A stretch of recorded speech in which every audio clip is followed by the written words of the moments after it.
नमस्कार। 4 बजे की 4 बड़ी खबरों में आपका स्वागत है। मैं हूं आपके साथ अनंत विश्वकर्मा। 4 आज बड़ी जो खबरें हैं बेहद अहम खबर है। पहली खबर होगी दिल्ली से, जहां दिल्ली की सीएम आतिशी ने खुद को भरत की संज्ञा दे डाली है और केजरीवाल के लिए सीएम की कुर्सी खाली छोड़ दी। यानी कि आज उन्होंने पदभार संभाला है और जो सीएम हाउस जो होता है ऑफिस के बगल में जो उनकी जो चेयर है जहां वो बैठेंगी, वहां पर उन्होंने एक कुर्सी खाली छोड़ रखी है। उनका कहना है कि इस कुर्सी पर वही बैठेंगे जिन्हें जनता चुनेगी, यानी कि केजरीवाल वापस आएंगे। और तब तक जैसे कि भरत ने राम जी के वनवास के समय ये कहा था कि उनकी जो कुर्सी है, जो सिंहासन पर उन्होंने खड़ाऊ रखकर राम जी का शासन किया था, उन्होंने कहा था कि ये कुर्सी राम जी की है। वहीं दूसरी खबर की बात करेंगे सुप्रीम कोर्ट केस लेके, जहां पर चाइल्ड पोर्नोग्राफी पर एक टिप्पणी है, बड़ा फैसला उन्होंने दिया है। सुप्रीम कोर्ट का कहना है कि चाइल्ड पोर्न देखना और डाउनलोड करना अपराध की श्रेणी में है। उन्होंने मद्रास हाई कोर्ट के फैसले को पलटा है। वहीं तीसरी खबर हरियाणा चुनाव को लेकर है, जहां सीएम की दौड़ में वरिष्ठ नेता खुद को आगे कर, चाहे बीजेपी हो या कांग्रेस, यानी कि रेस पर रेस लगी है। चुनाव अभी हुए नहीं हैं, नतीजे अभी आए नहीं हैं, लेकिन सीएम के लिए जो रेस होती है वो जारी हो गई है। चौथी बड़ी खबर की बात करेंगे नितिन गडकरी की, जहां उनके बयान लगातार सुर्खियां बन रहे हैं। उन्होंने 7 दिन में 3 बार ऐसे बयान दिए हैं, जिससे बाद सियासी पारा गर्मा। 4 बेहद बड़ी और अहम खबर जो आपको जाननी, समझनी और देखनी बेहद ज़रूरी है। आपको हम तफसील से बताएंगे, विस्तार से बताएंगे इस चारों खबर और खबर के अंदर की खबर कि आखिर इन चारों खबरों को क्यों दें आपको और इसके मायने क्या हैं। पहली खबर है देश की राजधानी दिल्ली से, जहां पर नई मुख्यमंत्री आतिशी ने पदभार संभाल लिया है। वो आज सुबह करीब 12 बजे सीएम ऑफिस गईं और सभी औपचारिकताएं पूरी की। इस दौरान आतिशी ने सीएम ऑफिस में एक खाली कुर्सी छोड़ दी और खुद दूसरी कुर्सी में बैठी। आतिशी ने कहा उन्होंने ये खाली कुर्सी अरविंद केजरीवाल के लिए रखी है। मुझे पूरा भरोसा है कि फरवरी में जो विधानसभा चुनाव होने हैं उसके बाद लोग केजरीवाल को ही फिर से चुनेंगे, फिर से वो सीएम बनेंगे और फिर से वो सीएम की कुर्सी पर बैठेंगे। तब तक ये कुर्सी इसी कमरे में केजरीवाल जी का इंतज़ार करेगी। दिल्ली शराब नीति केस में 13 दिसंबर को जमानत पर बाहर आने के बाद केजरीवाल ने 17 सितंबर को सीएम पद से इस्तीफा दिया था। 21 सितंबर को आतिशी की नई मुख्यमंत्री बन गई हैं। क्या कुछ कहा है उन्होंने, आपको हम सुनवाते हैं। पद तो संभाला है, लेकिन अपनी कुर्सी के बगल में जो सीएम की जो एक्चुअल कुर्सी है उन्हें खाली रखी है और भरत की संज्ञा दी है। उन्होंने कहा है कि जिस तरह से भरत ने राम जी के वनवास के बाद 14 साल तक सिंहासन पर राम जी का खड़ाऊ रखकर जिस तरह उन्होंने उनका इंतज़ार किया था, वो इस तरह से वो इंतज़ार कर रही हैं। उन्हें पूरा भरोसा है कि जो जनता है वो सीएम। आइए आप क्या कुछ कहा आपको सुनवाते हैं। आज मेरे मन की वही व्यथा है, भरत जी की थी, जब भगवान श्री राम 14 वर्ष के लिए अयोध्या से वनवास पे गए और भरत जी को अयोध्या का शासन संभालना पड़ा। जिस तरह भरत जी ने 14 साल तक भगवान श्री राम की खड़ाऊ रखकर अयोध्या का शासन संभाला, उसी तरह से आने वाले 4 महीने के लिए मैं दिल्ली सरकार चलाऊंगी। भगवान श्री राम ने अपने पिताजी द्वारा दिए गए एक वचन को निभाने के लिए 14 साल का वनवास स्वीकार किया। इसीलिए हम भगवान श्री राम को मर्यादा पुरुषोत्तम कहते हैं। उनकी जिंदगी हम सबके लिए मर्यादा और नैतिकता की एक मिसाल है।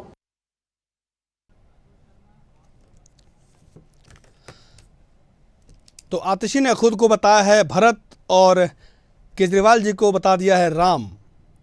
अब ये पॉलिटिक्स, ये जो इमोशनल पॉलिटिक्स है वो किस तरफ जा रही है, इस पर हम चर्चा करेंगे। हमारे साथ आपके प्रवक्ता अतुल शर्मा जी हैं। अतुल जी, बहुत बहुत स्वागत है आपका। जी नमस्कार।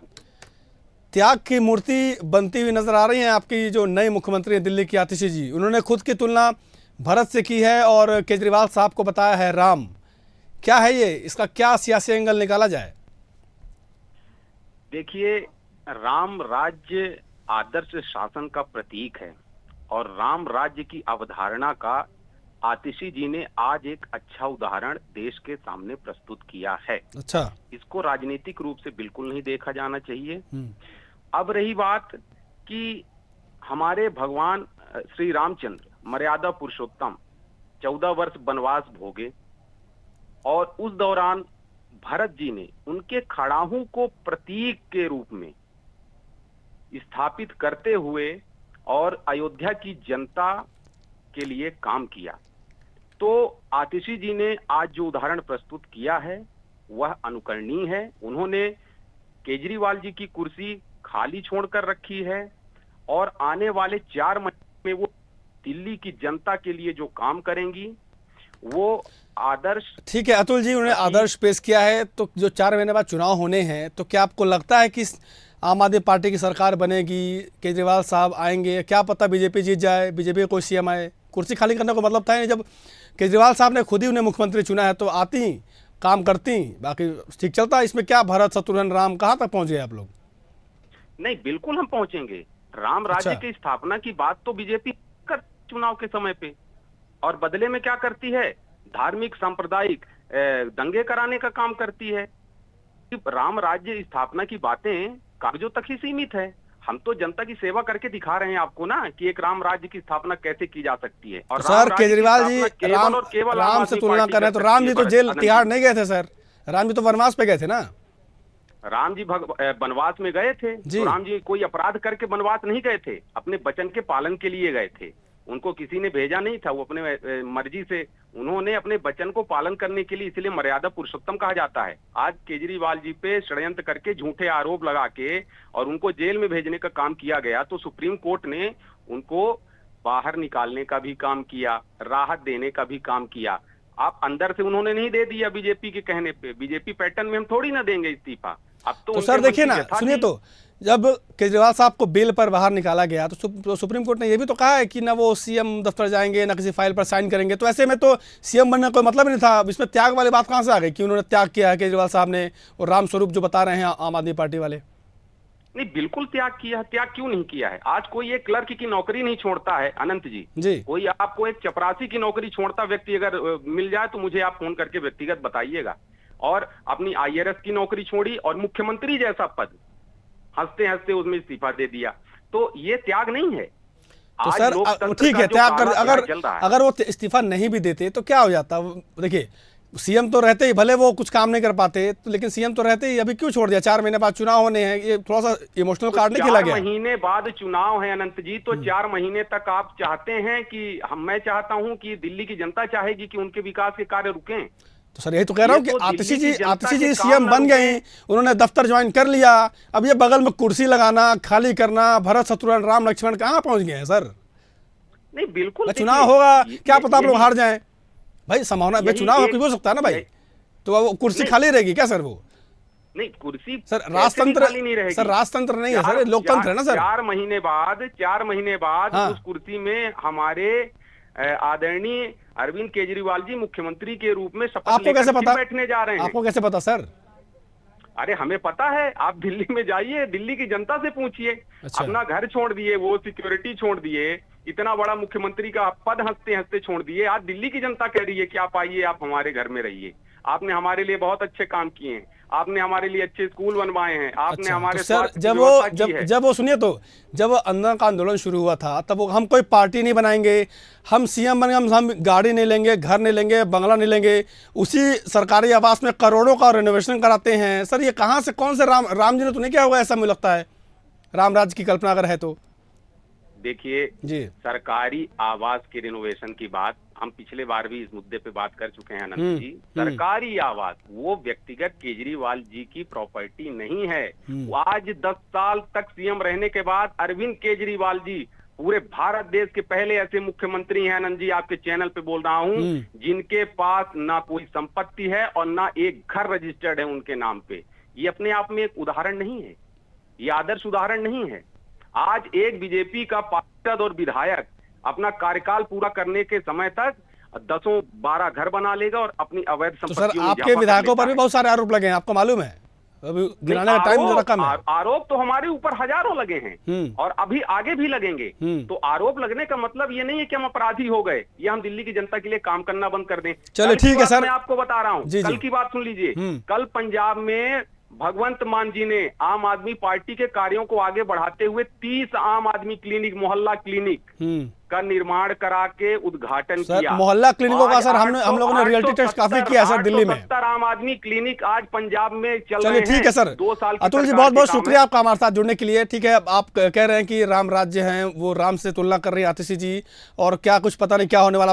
आप लोग भविष्य वक्ता है कि 4 महीने के बाद चुनाव होगा तो केजरीवाल साहब को जनता चुनेगी, वही जो खाली कुर्सी आतिशी ने की है केजरीवाल साहब आके बैठेंगे, आप लोगों को लगता है ना। बहुत बहुत शुक्रिया आपका। तो आतिशी ने सीएम की कुर्सी खाली छोड़ी है, उन्हें पूरा यकीन है कि 4 महीने बाद जो चुनाव होंगे केजरीवाल साहब वापस आएंगे, उस कुर्सी पर बैठेंगे। उनका जो त्याग है, जो सो कॉल त्याग की बात कर रही हैं वो उनके लिए त्याग है। 4 महीने बाद केजरीवाल साहब वापस बगल वाली कुर्सी में बैठने वाले हैं। फिलहाल उन्होंने सीएम पद की शपथ ले ली है और कार्यभार भी संभाल लिया है। सुप्रीम कोर्ट ने सोमवार को कहा कि चाइल्ड पोर्नोग्राफी डाउनलोड करना और देखना पॉक्सो और आईटी एक्ट के तहत अपराध है। सीजेआई डीवाई चंद्रचूड़, जस्टिस जेबी पादरीवाला और जस्टिस मनोज मिश्रा की बेंच ने मद्रास हाईकोर्ट के फैसले को खारिज करते हुए फैसला सुनाया है। मद्रास हाईकोर्ट ने कहा था कि अगर कोई ऐसा कंटेंट डाउनलोड करता है और देखता है तो यह अपराध नहीं है जब तक कि नियत इसे प्रसारित करने की ना हो। सुप्रीम कोर्ट ने कहा कि अदालत ने अपने फैसले में गंभीर गलती की है, हम इसे खारिज करते हैं और केस को वापस सेशन कोर्ट भेजते हैं। सेशन कोर्ट इसे नए सिरे से देखेगी। तो चाइल्ड पोर्नोग्राफी पर एक सुप्रीम कोर्ट का बड़ा बयान, बड़ी टिप्पणी, साथ ही मद्रास हाई कोर्ट के फैसले को पलटा है, जिसमें मद्रास हाई कोर्ट ने कहा था कि इसे डाउनलोड करना और देखना गुनाह की श्रेणी में नहीं है जब तक कि नियत इसे सर्कुलेट करने की ना हो। तो सुप्रीम कोर्ट ने मद्रास हाई कोर्ट का फैसला पलटा है। चाइल्ड पोर्नोग्राफी पर सुप्रीम कोर्ट की अहम टिप्पणी, बड़ी टिप्पणी, साथ ही मद्रास हाई कोर्ट के फैसले को पलटते हुए इसे दोबारा से रिव्यू करने की बात कही है।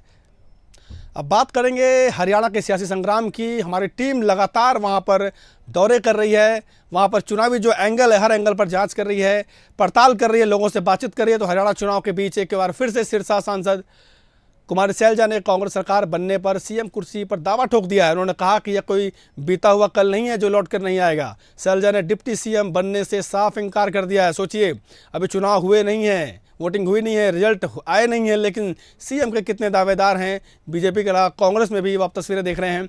सैलजा ने कांग्रेस छोड़ बीजेपी में शामिल होने की बात को सिरे से खारिज किया है। सैलजा ने कहा कि मेरे खून में कांग्रेस है, बीजेपी इसको लेकर भ्रम फैला रही है। उन्होंने कहा कि सीएम फेज बनने का मौका अभी है, सीएम बनना कोई बीता हुआ वक्त नहीं है जो लौट कर नहीं आएगा। उन्होंने कहा कि हाँ, हरियाणा में पहले भी डिप्टी सीएम रहे हैं, चंद्रमोहन बिश्नोई पहले डिप्टी सीएम रह चुके हैं। मैं ये बात बिल्कुल क्लियर करती हूँ कि सीएम फेज का फैसला कांग्रेस हाईकमान ही करता है।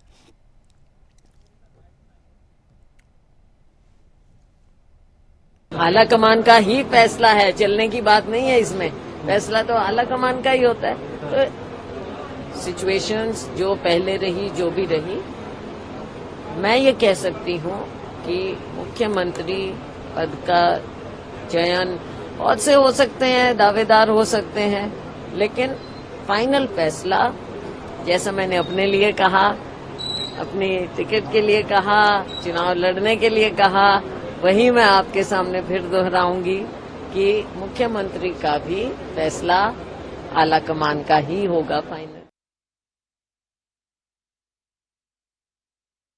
चुनाव हुए नहीं है, चुनावी दंगल में जो सीएम की रेस की बात हो रही है वो कांग्रेस में भी देखने को मिल रही है।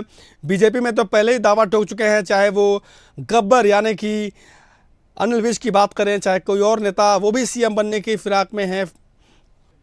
चलिए ठीक है, आपको पंचकुला से जो कांग्रेस के जो प्रत्याशी हैं उनकी बात सुनाते हैं आपको। वो सैलजा समर्थक ही बताया जाता है, क्या कुछ कहना है उनको ज़रा आप भी सुनिए। सियासी संग्राम में हम पहुंचे हैं पंचकुला, जहां पर कांग्रेस के वरिष्ठ नेता, 4 बार के विधायक हमारे साथ हैं। चंद्रमोहन जी, इस बार किन मुद्दों को लेकर आप जनता के बीच जा रहे हैं और अब तक क्या समर्थन आपको मिल रहा है? मुद्दा हमारा केवल पंचकुला की डेवलपमेंट का और क्राइम फ्री पंचकुला बनाने का है। यहाँ लगातार 10 साल से बीजेपी के विधानसभा अध्यक्ष भी रहे हैं और 10 साल से बीजेपी के विधायक हैं। क्या लगता है, विकास हो पाया है कुछ? पिछले 10 साल में एक ईंट भी नहीं लगी यहाँ पर। गुप्ता जी कह रहे हैं कि विकास के ही मुद्दों को लेकर मैं जा रहा हूँ, जो विकास किया है वो लोगों को बता रहा हूँ जगह जगह जाके कि ये किया है। आप यहीं इतने लोग खड़े हैं, किसी को पूछ लो, एक भी काम नहीं हुआ। वो जो कह रहे हैं 55,000 करोड़ मैंने लगा दिए, कहाँ लगाए हैं वो? सरकार आने पे हम इंक्वायरी करेंगे, क्योंकि यहाँ तो लगा नहीं कहीं। जो भी दोषी होगी सजा मिलेगी। शैलजा जी प्रचार करने आएंगी, कब आएंगी, कुछ बातचीत हुई?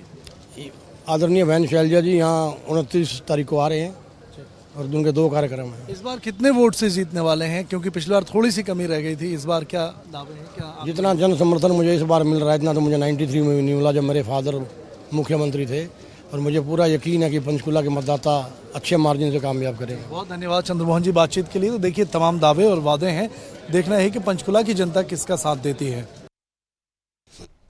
तो आपने सुना पंचकुला से जो प्रत्याशी हैं कांग्रेस के, वो पूरी तरह से आश्वस्त हैं कि इस बार वो जीतने वाले हैं और प्रदेश में कांग्रेस की सरकार बनेगी। लेकिन उससे पहले सीएम को लेकर जो रेस जो देखने को मिल रही है, अब कुमारी सैलजा भी से पीछे नहीं है। हुड्डा से ज़रा इनकी तलखी नज़र आती है और इसी तलखी का फ़ायदा बीजेपी उठाने की फिराक में थी। इन्हें बीजेपी में आने का ऑफ़र दिया गया था, लेकिन अब इनका कहना है कि इनके रग रग में, खून में कांग्रेस है और डिप्टी सीएम की तो कोई बात ही नहीं, सीएम बनना है सभी को। तो सीएम की कुर्सी पर दावेदार कई, बीजेपी के साथ साथ कांग्रेस में भी रेस लगी हुई है। अब कुमारी सैलजा ने साफ कहा है कि वो सीएम की कुर्सी का दावा ठोक रही हैं। डिप्टी सीएम नहीं बनूंगी, कुमारी सैलजा का ये कहना है। उनका भाई अभी चुनाव हुए नहीं हैं, रिजल्ट आए नहीं हैं, लेकिन दावेदार कई निकल के सामने आए हैं। चलिए, तो इस खबर पर हमारे साथ चर्चा करने के लिए वरिष्ठ पत्रकार योगेश कौशिक भी हैं, साथ ही हमारे पॉलिटिकल एडिटर हैं ब्रजेश जैन जी, वो भी हमारे साथ हरियाणा से जुड़ रहे हैं। इनसे हम चर्चा कर लेते हैं। पहले मैं योगेश कौशिक जी के पास जाऊंगा। योगेश जी, बहुत स्वागत है आपका। जी धन्यवाद। योगेश जी, देखिए अभी चुनाव हुए नहीं है हरियाणा में, रिजल्ट आया नहीं है, लेकिन सीएम के कई दावेदार हैं। इससे पहले हमने बीजेपी में देखा था अनिल विज किस तरह से अपनी दावेदारी ठोक रहे थे। अब कांग्रेस में भी पीछे नहीं है। कुमारी सैलजा का कहना है कि भाई वो भी सीएम का चेहरा है, डिप्टी सीएम क्यों बनेंगी वो। तो ज़रा इस पर थोड़ा बताइए, क्या कुछ इसका समीकरण निकल रहा है। देखिए, मैं राजनीतिक सोच रखता हूँ और राजनीतिक तरीके से इन बयानों को लेता हूँ। आपने शैलजा जी का भी सुनाया बयान जी, और चंद्रमोहन जी का भी सुनवाया बयान, और बीजेपी के तो सारे लोग जो है वो कर ही रहे हैं। इसका राजनीतिक तरीके से एक सोच रखिए। सच बात तो ये है कि जनता जिसे जिताती है वो जीतता है, और 36 बिरादरी का जिसको साथ मिलता है वो जीतता है। अब की बार चुनाव के परिणाम की जहां तक बात है, मुझे ऐसा लगता है कि कांग्रेस आराम से सरकार बनाएगी। अब मुख्यमंत्री की अगर हम बात करते हैं तो बीजेपी के पास तो वही या तो धर्म का कार्ड होता है या फिर जात का कार्ड होता है। पिछली बार इन्होंने जाट वर्सेस नॉन जाट किया था, अब फिर ये जाट वर्सेस नॉन जाट किया इन्होंने, जो कि सैनी साहब को बदला था, जबकि खट्टर साहब के खिलाफ बहुत थी, वो भी नॉन जाट थे। ठीक है। और चंद्रमोहन बिश्नोई के फादर जो है हमेशा कांग्रेस के बिहाफ पे नॉन जाट की राजनीति करते रहे हैं जी। अब एक बात बिल्कुल स्पष्ट कर रही है बीजेपी भी, जानबूझ के शोर मचा रही है कि जाट मतदाता जो है वो इंटैक्ट कांग्रेस के साथ है, तो नॉन जाट को वो सबको अपने पाले में लेके आना चाह रही है, कुछ भी सच झूठ जो भी बातें कर करा के। लेकिन ऐसा है नहीं, वो जाएंगे नहीं, क्योंकि अध्यक्ष जो हैं ये उदय भान जी जो हैं, ये जो है नॉन जाट हैं। और अब जो ये कांग्रेस की जो बैटिंग हो रही है, शैलजा जी ने जो बोला है, तो वो शैलजा जी भी मुझे लगता है, अदरवाइज तो 2 मिनट में हाईकमान जब चाहेगा इन्हें चुप कर लेगा, पर मुझे लगता है कि शैलजा जी भी बैटिंग इसी लिए कर रही है कि मैं ये प्रूव करूं कि एक नॉन जाट मुख्यमंत्री हो सकता है। बिश्नोई जी भी वो डिप्टी सीएम रहे, वो भी शायद इसीलिए कर रहे हैं। तो जाट और नॉन जाट वाला जो गेम है वो दोनों कांग्रेस के पाले में आ सकता है इस बहाने जी। तो ये योगेश जी, मेरा एक सवाल ये भी है कि देखिए अभी जो कांग्रेस में जो थोड़ी तलखी तो नजर जाहिर सी बात है कि आ रही है, हुड्डा अलग चलते हैं थोड़ा, कुमारी सैलजा की चाल थोड़ी अलग है, बीच में रणदीप सुरजेवाला भी हैं, तो आपको लगता है कि जो वहाँ पर सियासी जो लड़ाई नजर आ रही है उसमें फायदा मिलता है, कहीं नजर आएगा कुमारी सैलजा को? नहीं, होता क्या है एक्चुअली, देखो मैं एक ईमानदारी की बात करता हूँ, कोई भी पॉलिटिकल पार्टी 2 वजह से बनाती है, कोई भी पोस्ट देती है। एक तो या तो उसको अपने वोटों में इजाफा नजर आए, भाई उनके किसी नेता के साथ लोग हों। तो मेरा मानना बिल्कुल स्पष्ट है कि ना तो सुरजेवाला के साथ लोग हैं, मतलब परसेंटेज वाइज अगर मैं बात करूं तो, और ना ही शैलजा जी के पास हैं, बजाय हुड्डा खेमे के। हुड्डा खेमे का और इनका कंपैरिजन करो तो 90 और 10 का बनता है, नंबर 1। नंबर 2 बनाया जाता है, कोई भी पोस्ट दी जाती है लॉयल्टी के हिसाब से। लॉयल्टी के हिसाब से किसी भी कीमत पे हुड्डा खेमा जो है वो हाई कमान की लॉयल्टी में कहीं पे भी 19 नहीं है इन दोनों के, ठीक है। और तीसरी बात मैं ईमानदारी की करूं तो ये पूरा का पूरा चुनाव ही जो बनाया है वो तभी से ही बनना शुरू हुआ है जब से हुड्डा जी को पूरी की पूरी कमान दी गई है। इससे पहले शैलजा जी थी अध्यक्ष। बिल्कुल 90 में से जो 60 जो प्रत्याशी हैं कांग्रेस के वो हुड्डा वाले हैं। बिल्कुल आप हमारे साथ बने रहिएगा, हमारे साथ पॉलिटिकल एडिटर भी है हरियाणा से जुड़े हुए हैं। ब्रजेश जी, क्या कुछ समीकरण आप देख रहे हैं, क्योंकि कुमारी शैलजा ने भी अब ताल ठोक दी है कि भाई सीएम ही बनेंगे, डिप्टी सीएम की कोई बात ही नहीं है। कैसे देखते हैं आप हरियाणा की सियासत के लिहाज से? देखिए, मुझे लगता है कि कुमारी शैलजा से कांग्रेस का टाई अप हो गया है और बातचीत के बाद कुमारी शैलजा को बना लिया गया है। क्योंकि आज देखिए हरभजन, आज देखिए लगातार उनके जो समर्थक हैं वो कह रहे हैं कि अब जल्द ही जो है वो हमारे प्रचार करते हुए नजर आएंगे। कुमारी शैलजा कई तो शेड्यूल नहीं बता रहे हैं, जैसे हमने अभी चंद्रमोहन जी को सुनवाया और वो कह रहे थे कि 29 को 2 जगह उनका प्रचार वो है जो पंचकुला में करने वाली है, शेड्यूल आ गया है, तैयारी पूरी है। तो कहीं ना कहीं मुझे लगता है कि जो नाराजगी थी, जो उनकी जो भी बातें थी, उनकी डिमांड थी, वो लगभग बातचीत के दौर से हटकर निर्णायक भूमिका में पहुंची होगी और यही वजह है कि वो मैदान में दोबारा से उन्होंने आने का मन बनाया है। लेकिन अगर जनता का हम रुख करें तो सत्ता को लेकर जहां जहां भी हम जा रहे हैं रणजीत जी, अलग अलग विधानसभा दिखा रहे हैं, वहां पर लगातार लोगों का गुस्सा सरकार के खिलाफ तो है, बीजेपी के खिलाफ तो है, लेकिन ये गुस्सा जो है वो स्थानीय चीजों को लेकर है। मतलब ब्रजेश जी, एंटी इनकम्बेंसी की बात साफ नजर आती है। ब्रजेश जी, एक सवाल ये भी है कि कुमारी शैलजा की जो नाराजगी है उसका जरा फायदा उठाने की कोशिश में थी बीजेपी ने दांव तो खेला था लेकिन बात बनी नहीं।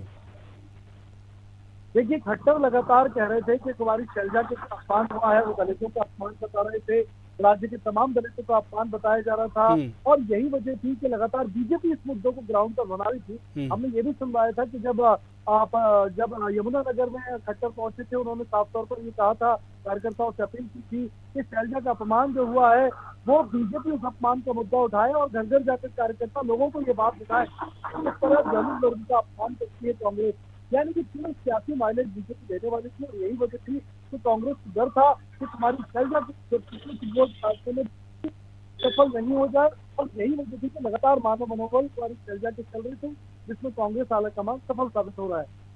ब्रजेश जी, मतलब जो शैलजा का जो कॉन्फिडेंस नजर आ रहा है अभी, जो अभी हमने बाइट सुनाई कि भाई डिप्टी सीएम की कोई बात नहीं, भाई मैं तो सीएम ही बनूंगी।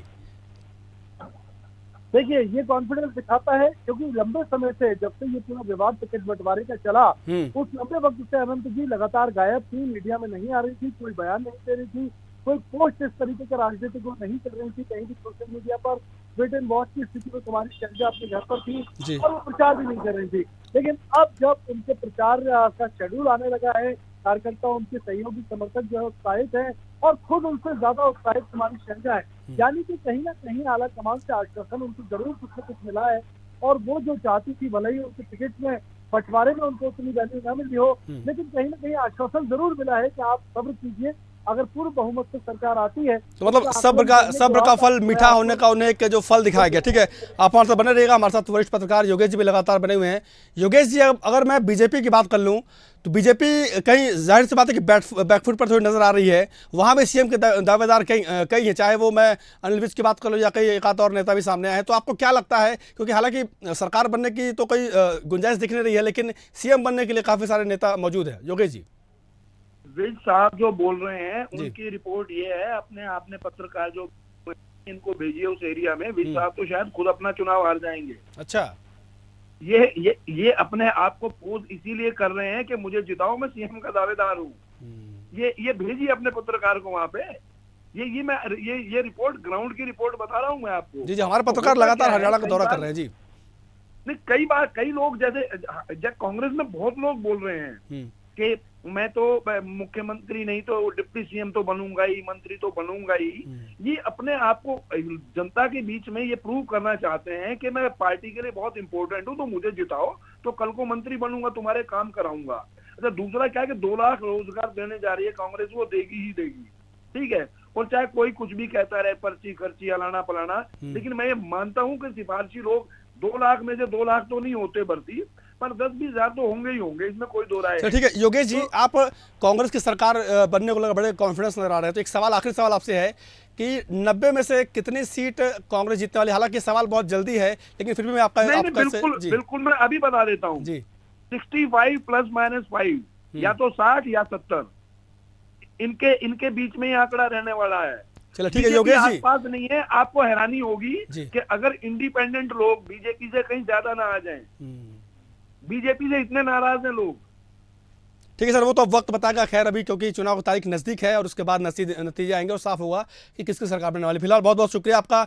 अब मैं आखिरी कमेंट लूंगा। मैं, हमारे जो पॉलिटिकल एडिटर हैं ब्रजेश जी, लगातार वो हरियाणा का दौरा कर रहे हैं, वहाँ के सियासी जो गणित है वो समझने की कोशिश कर रहे हैं। आखिर सवाल है कि क्या कांग्रेस माइलेज लेते हुए दिखाई दे रही है? आप लगातार जनता से बात कर रहे हैं, तो आपको लगता है कि क्या कांग्रेस की सरकार बनने वाली है ब्रजेश जी? बिल्कुल अनिल जी, देखिए मैंने लगातार यही कहा है कि जो हम जहाँ भी रिपोर्ट कर रहे हैं विधानसभाओं के सियासी गणित के साथ साथ जमीनी रिपोर्ट भी दिखा रहे हैं, वहाँ जनता गुस्से में तो है सरकार के खिलाफ और तमाम स्थानीय मुद्दों को लेकर लगातार नाराजगी है। और जैसा हरियाणा के लोगों का मिजाज है, ढेर से नहीं है, 10 साल बीजेपी को मौका दिया है और लोग बदलाव की बात कर रहे हैं। लेकिन हमने देखा कि मध्य प्रदेश के इलेक्शन में, राजस्थान के इलेक्शन में और छत्तीसगढ़ के इलेक्शन में अभी जो हाल ही में संपन्न हुए थे अनंत जी, उसमें भी जनता इससे ज्यादा नाराज थी बीजेपी सरकारों से। यानी कि हरियाणा में कुल मिलाकर बदलाव की बयार बह रही है। ठीक है ब्रजेश जी, बहुत बहुत शुक्रिया आपका। ब्रजेश जी, हमारे साथ जुड़ने के लिए। आप लगातार ग्राउंड रिपोर्ट करिए, हम आपसे समय समय पर आपको हम जोड़ते रहेंगे और दिखाते रहेंगे कि आखिर हरियाणा की जो सियासी तस्वीर है वो कैसी बन बिगड़ रही है। फिलहाल बहुत बहुत शुक्रिया। तो हरियाणा में किसकी बनेगी सरकार, इसका है थोड़ा इंतजार, लेकिन इस बुलेटिन में बस इतना है। लेकिन खबरों की तमाम अपडेट के लिए आप देखते रहिए इंडिया हेड, क्योंकि यहाँ पर खबरों का सिलसिला कभी नहीं थमता। नमस्कार।